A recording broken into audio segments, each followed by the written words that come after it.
અષાઢ સુદ પૂનમ ગુરુ પૂર્ણિમાનું પર્વ કે જે આજે હજારો વર્ષથી વેદવ્યાસજીએ શરૂ કરેલી આ પરંપરા અને આજે સેવક ભક્ત જે હોય એ ગુરુજીના શરણે જઈને આશીર્વાદ લે છે અને ત્યાં પ્રસાદ લે.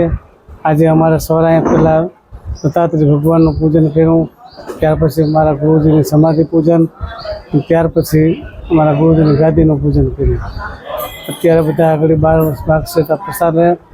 એની પહેલાં સત્યનારાયણ ભગવાનની કથા થઈ ગઈ અને હવે પ્રસાદનું આયોજન છે તો બધા લેશે. અમે બધાને અહીં આવે અને પ્રસાદ લેવડાવી એના પરિવાર ધન્ય થાય, તંદુરસ્ત રહે, આગળ વધે એવા માતાજી મા જગદંબા ભગવાન તિરુવંજન દાદા પાસે અને એના વતી આશીર્વાદ આપીએ છીએ અને લોકો ખૂબ આગળ વધે એ જ અમારી અપેક્ષા. ઉજવણી કઈ રીતે કરી?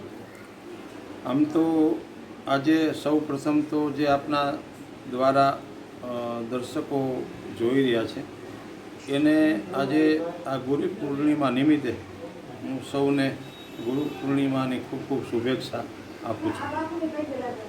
ગુરુ પૂર્ણિમા એટલે એક ગુરુ શિષ્યનો આ મોટો પર્વ છે. પરમાત્માએ જે આધ્યાત્મિક જીવનની અંદર જેને પ્રવાસ કરવો છે એના માટે આ ઉત્સવ બહુ મોટો ઉત્સવ છે અને જ્યાંથી એને જ્ઞાન પ્રાપ્ત થયું હોય છે એટલે એ જ્ઞાન જ્યાંથી પ્રાપ્ત થયું છે એ ગુરુ મહારાજની વંદનાનો દિવસ છે અને એ વંદના કરવા માટે દરેક સનાતન પરંપરાના વ્યક્તિઓ પોતાના ગુરુદ્વારામાં જઈ અને ગુરુ વંદના કરતા હોય છે. શ્રી ભગવદ્ ગુરુ આશ્રમ સૂર્ય મંદિર સદગુરુ ત્રિકમદાસ બાપુ વનક્ષેત્ર દ્વારા દર વર્ષે આ ગુરુ પૂર્ણિમા મહોત્સવ ઉજવાય છે. આગલી પૂર્વ રાત્રે એમ કે રાત્રે સંતવાણી હોય છે. અનેક નામી અનામી કલાકારો આવી અને સંતવાણી આપતા હોય છે લાભ અને સવારના ગુરુ પૂજન ચરણ પાદુકાનું પૂજન થાય છે અને જે કંઈ યાત્રિકો આવે છે એને પ્રસાદનો લાભ લે છે. પછી જે નવા પરિવારની અંદર બાળકો હોય એને ગુરુ ધારણ કરવાનો કાર્યક્રમ ચાલતો હોય છે. એટલે આ આખા દિવસનો કાર્યક્રમ હોય છે. અહીંયા આ પરંપરાની સાથે છેલ્લા 85-90 વર્ષથી સદગુરુ ત્રિકમદાસ બાપુ વખતથી આ પરંપરા ચાલે છે. અનેક યાત્રિકો અહીંયા આવી અને ગુરુ મહારાજના ચરણે ભાવ શ્રદ્ધા અર્પણ કરે છે. આ પર્વની અંદર હોય છે. એટલે આપ સૌએ આ ગૌરવ પર્વને મારી ખૂબ શુભેચ્છા. ભગવાન પરમાત્મા અહીં દત્ત ગિરનારી મહારાજ બિરાજે છે. એ મોટા મોટા ગુરુ તો દત્ત ગિરનારી છે જેને અનેક પાસેથી જ્ઞાન પ્રાપ્ત કર્યું હતું. એવા દત્ત ગિરનારીની આ પવિત્ર ભૂમિ ભવનાથ એટલે અહીં અનેક સ્થાનો છે દરેક પરંપરાના. એ મહાપુરુષો આજે ગુરુ પૂર્ણિમાની ખૂબ મોટી ઉત્સવ થતો હોય છે. ખૂબ આનંદ છે.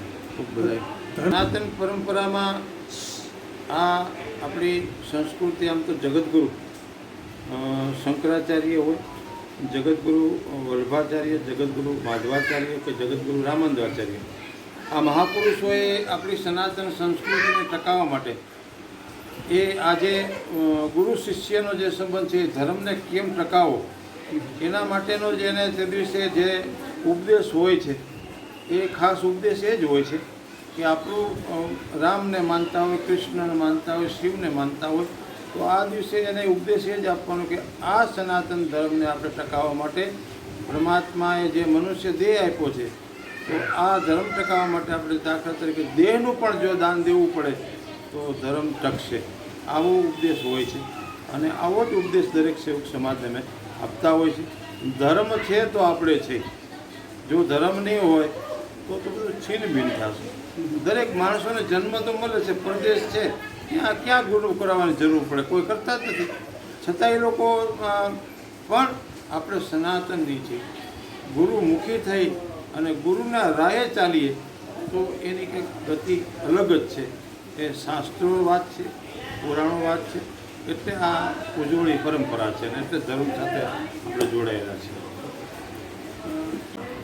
ગુરુ ભગવાન ખુદ રામ કે ભગવાન કૃષ્ણ જ્યારે બાલ્યાવસ્થામાં એ પોતે ભગવાન હોવા છતાં સમાજને એક રાહ ચિંતે છે કે ભાઈ હું પરમાત્મા છું પણ મનુષ્ય દેહ આવ્યો છું, તો મારે પણ ગુરુ કરવાની જરૂર છે.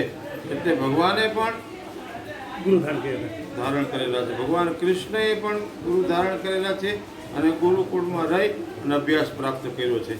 એટલે દરેકને ગુરુની જરૂર હોય છે. સદગુરુ ભગવાન કી જય.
સત્યનારાયણનું પૂજન કરતા હતા. તે રાજાએ જોયું, જોઈને પણ હું તો શ્રેષ્ઠ રાજા, આ તો નીચ ગોવાળિયાઓ, એવા અભિમાનથી તે રાજા ત્યાં ગયો.